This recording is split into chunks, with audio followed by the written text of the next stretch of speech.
الحمد للہ رب العالمین والصلاة والسلام علی الانبیاء والمرسلین اعوذ باللہ من الشیطان الرجیم بسم اللہ الرحمن الرحیم رب اشرح لی صدری ویسر لی امری واحلل عقدۃ من لسانی یفقہوا قولی واجعل لی وزیرا من اہلی۔ محترم سامعین، السلام علیکم ورحمۃ اللہ وبرکاتہ۔ الحمدللہ قرآن پاک کا مطالعہ ہمارا جاری ہے۔ سورہ یونس کی آیت نمبر 30 تک ہم پڑھ چکے ہیں۔ آج انشاءاللہ آیت نمبر 31، 32 اور 33 پڑھیں گے۔ اعوذ باللہ من الشیطان الرجیم بسم اللہ الرحمن الرحیم۔ قل من یرزقکم من السماء والارض، کہو ان سے، یا دوسرے معنی میں کہ پوچھو ان سے، یہ کون ہے جو تمہیں آسمانوں اور زمین سے رزق عطا کرتا ہے، تمہیں عنایات ملتی ہیں اللہ کی طرف سے، کون ہے بولا وہ؟ ام من یملک السمع والابصار، یہ کون ہے وہ جو مالک ہے، ملکیت رکھتا ہے سماعتوں پہ بھی، والابصار اور بصارت پہ بھی، یعنی کہ کون ہے جس کے قبضے میں ہے یہ ساری سننے کی صلاحیتیں، دیکھنے کی صلاحیتیں، یعنی کہ تم دیکھ رہے ہو، سن بھی رہے ہو، کون ہے جب ان سب چیزوں کو واچ کر رہا ہے، کس کے قبضے کے اندر ہے، کس پہ اس کا اختیار ہے، بتاؤ کون ہے اس کا اختیار ہے، کون مالک ہے اس کا؟ وَمَن يُخْرِجُ الْحَيَّ مِنَ الْمَيِّتِ، اور مردہ میں سے زندہ کو نکالنے والا کون ہے؟ وَيُخْرِجُ الْمَيِّتَ مِنَ الْحَيِّ، زندہ میں سے مردہ کو نکالنے والا کون ہے، بتاؤ؟ وَمَن يُدَبِّرُ الْأَمْرَ، اور کون جو ہے تمام کاموں کے تمام امر کی تدبیر کرتا ہے، کون پلاننگ کرتا ہے، کون سارے کے سارے کے نظام کو چلانے والا کون ہے؟ یہ ایک اہم سوالات اللہ تعالیٰ نے ان لوگوں سے کیے جن کے بارے میں پچھلی آیاتوں میں ہم نے پڑھا کہ وہ اللہ سے شرک کرنے والے، اور جب قیامت کے دن سارا معاملہ کھلا ہوگا، سامنے سب آمنے سامنے آئیں گے، تو جن لوگوں کو شرک بنایا جا رہا ہو، شریک بنایا جا رہا ہوگا، وہ ویسے ان سے مکر جائیں گے، اس چیز کے بالکل انکاری ہو جائیں گے کہ تم تو ہماری عبادت کرتے ہی کوئی نہیں تھے۔ وہ اللہ کو گواہ بنا کے کہہ دیں گے کہ ہم تو تمہاری عبادت سے ویسے ہی غافل تھے، ہمیں تو پتہ ہی نہیں تھا تم کیا کر رہے ہو، کس کی عبادت میں لگے ہوئے، ہمیں تمہاری عبادت کی کوئی خبر نہیں تھی، تم نے ہمارے سے پتہ نہیں کیا کیا عقائد اور کیا کیا عقیدے جوڑ لیے تم نے، ہمیں اس کو کچھ پتہ نہیں جو کچھ تم کرتے رہے۔ تو ان کے حوالے سے بات چل رہی تھی، تو اس میں بھی یہاں پہ یعنی کہ انہی لوگوں کو سمجھو کو بلایا پکارا جا رہا ہے، انہی کو مخاطب کیا جا رہا ہے کہ پوچھو ان لوگوں سے جنہوں نے اس قسم کے عقائد گھڑ رکھے ہیں، ان سے بلا یہ اہم ترین سوالات ہیں، پوچھو کہ آسمان زمین سے رزق کون دیتا ہے، کون یہ سماعتیں اور بصارت جو بھی سننے کی طاقت اور دیکھنے کی طاقت جو ہے اس کا مالک کون ہے، کس نے عطا کی ہیں، کس سے قبضہ قدرت کے اندر یہ چیزیں ہیں، اور کون پھر مردہ زندہ کو نکالتا ہے، زندہ سے مردہ کو نکالتا ہے، اور کون سارے کاموں کی تدبیر کر رہا ہے، پوری دنیا کا نظام جو ہے یہ بتاؤ کس کے حکم سے اور کس کی پلاننگ سے چل رہا ہے؟ یہ سارے سوال پوچھے جائیں گے تو کیا ہوگا؟ فَسَيَقُولُونَ اللَّهُ، تو جھٹ کہہ دیں گے، فوراً کہہ دیں گے کہ اللہ ہی ہے، اصل مالک تو اللہ ہے۔ یہ چیزیں جو ہیں مین جو ہیں وہ سب کو سمجھ آ رہی ہیں، مشرکین بھی جو اللہ کا شرک کرنے والے وہ بھی اس چیز کو ضرور جانتے تھے، اللہ کے حقیقت سے واقف تھے، اللہ تعالیٰ کی ذات سے، شخصیت سے وہ واقف تھے، جانتے تھے کہ یہ تمام چیزیں اللہ ہی کرنے والا ہے۔ تو کہا کہ جب سوال پوچھو گے یہ تو فوراً کہہ دیں گے تو اللہ ہی ہے سارا کچھ ان چیزوں کو کرنے والا۔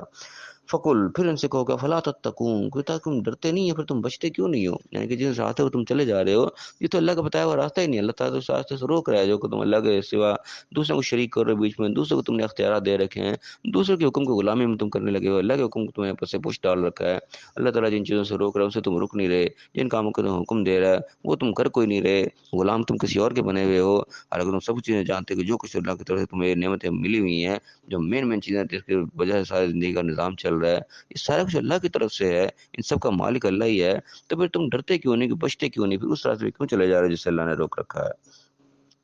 آگے کیا فرمایا کہ فذالکم اللہ ربکم الحق، تو یہی تو ہے تمہارا یہ اللہ جو ہے، یہی تو تمہارا اصل حقیقی رب ہے، اسی کی یعنی کہ تمہیں غلامی کرنی چاہیے، اس کو اپنا مالک ماننا چاہیے، اس کے حکموں کا تمہیں پابند ہونا چاہیے۔ تم کہاں بھٹکے پھر رہے ہو، کس کے غلام بنے پھر رہے ہو تم؟ اصل تمہارا مالک، تمہارا آقا، تمہارا رب تو یہی ہے جی کہ تم جانتے ہو، مانتے ہو، سارا کچھ کرنے والا وہ ہے۔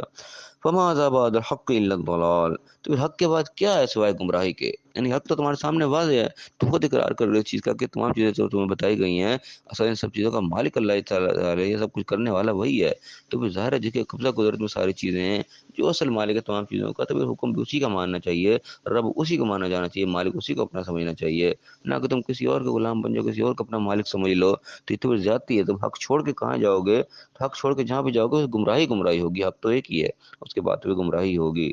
فَأَنَّىٰ تُصْرَفُونَ، پھر تم کہاں پھرے چلے جا رہے ہو، سارے کوئی دیکھ بھال کے بھی تم ادھر ادھر کدھر بھٹک رہے ہو؟ اللہ تعالیٰ نے سوالی انداز میں انسان کو جھنجھوڑا ہے ان لوگوں کو جو اللہ کے سوا اوروں کے ساتھ اپنے تعلق اور وابستگیاں جوڑ لیتے ہیں، اور جو ہے اپنا مالک کو سارا کچھ سمجھ لیتے ہیں، ایسی اور کی غلامی میں خود کو دے دیتے ہیں کہ بس ٹھیک ہے جو آپ نے کہہ دیا ہم تو وہی مانیں گے، حالانکہ یہ حق صرف اور صرف اللہ کا ہی ہے۔ تو اللہ نے دلائل دے کے ان کو قائل کیا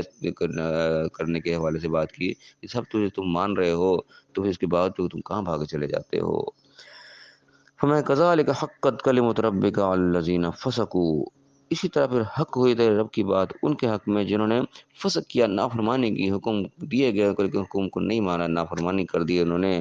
کیا ان کا نتیجہ نکال کر انہم لا یؤمنون، کہ وہ پھر ایمان نہیں لاتے۔ یعنی جو شخص فاسق ہو جاتا ہے، گناہ گار ہو جاتا ہے، نافرمان ہو جاتا ہے، جو حکم دیا جا رہا ہے اس پہ وہ عمل ہی نہیں کر رہا، پھر وہ ایمان سے خالی ہو جاتے ہیں، پھر اس کا ایمان جو ہے اس کو ایمان بالغیب بھی کہا جاتا ہے، اور جو بھی ایمان کے جو سارے کے سارے تقاضے وہ ان سے ہاتھ دھو بیٹھتا ہے، پھر وہ اس بات کو ماننے کی طرف نہیں آتا، کیونکہ وہ حکم عدول ہو چکا ہوتا ہے، نافرمان ہو چکا ہوتا ہے۔ جو اس کو حکم دیا جا رہا تھا ڈائریکٹلی، جو محکمات اس کے اوپر واضح ہوئے ہوتے ہیں اس کے اوپر بھی عمل پیرا نہیں ہوتا، تو پھر ایمان جو ہے اس کے پاس سے پھر وہ نکل جاتا ہے۔ اسی چیز کو اللہ تعالیٰ قرآن کی ایک اور آیت میں بھی کہتا ہے، قرآن کے حوالے سے وہاں بات ہو رہی ہے کہ یضل بہ کثیر و یہدی بہ کثیر، قرآن کے حوالے سے بات ہوئی کہ اس کے ذریعے بہت سے لوگ گمراہ بھی ہو جاتے ہیں، بہت سے لوگ ہدایت بھی پائے جاتے ہیں۔ آگے بات ہے کہ وما یضل بہ الا الفاسقین، کہ فاسقین کے سوا لیکن کوئی گمراہ نہیں ہوتا، یعنی کہ فاسق جو ہے وہ قرآن پڑھ کے بھی پھر گمراہی اختیار کر لیتا ہے، وہ اس کے اندر سے ایسی چیزیں نکال لیتا ہے جو راستے سے بھٹکنے والی ہوتی ہیں۔ کیوں؟ کیونکہ وہ فاسق ہوتا ہے، نافرمان ہو جاتا ہے، جو اس کو کہا جا رہا تھا وہ کر ہی نہیں رہا ہوتا، جب اس نے وہ نہیں کرنا تو ظاہر پھر وہ کرے گا جو کہ نہیں کرنے والا ہے،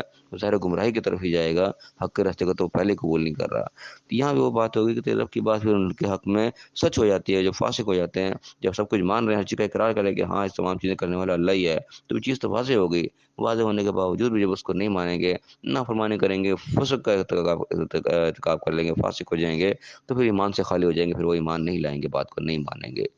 تو اللہ تعالیٰ ہمیں ایسے فسق سے محفوظ فرمائے، ایسی نافرمانی سے اللہ تعالیٰ محفوظ فرمائے جو کہ انسان کو ایمان سے خالی کر دیتا ہے۔ اور وہ ہمارے اوپر یعنی کہ اللہ تعالیٰ یہ چیز واضح کر دے کہ جو اللہ کا حکم ہمیں سامنے واضح ہو جائے، تو محکم چیز ہمارے سامنے آئے، اس کے اوپر ہم فوری طور پہ عمل پیرا ہو جائیں، اس سے ہم نافرمانی نہ کریں، اس کو ہم روگردانی نہ کریں، جان بوجھ کے مجھ سے منہ نہ موڑیں، وہ کام کریں گے تو اللہ کا کلمہ پھر حق یہی ہے کہ وہ انسان ایمان سے خالی ہو جاتا ہے، پھر ایمان پھر وہ نہیں لے کے آتا، ایمان اس کے دل میں داخل ہی نہیں ہوتا۔ ایمان کے لیے ضروری ہے کہ انسان فاسق نہ بنے، فاسق کا ارتکاب نہ کرے، گناہ جو جانتے بوجھتے ہوئے نہ کرے، جانتے بوجھتے ہوئے نافرمانی جو ہے اس سے ہر صورت بچے۔ اللہ تعالیٰ میں صحیح سمجھنے کی، صحیح عمل کرنے کی توفیق عطا فرمائے، ہر قسم کے فسق سے اللہ تعالیٰ میں محفوظ فرمائے، اور کامل ایمان اللہ تعالیٰ ہمیں عطا فرمائے، اور صحیح عمل کرنے کی توفیق عطا فرمائے، اور دنیا اور آخرت دونوں جگہ کامیاب فرمائے، آمین۔ وآخر دعوانا الحمد للہ رب العالمین۔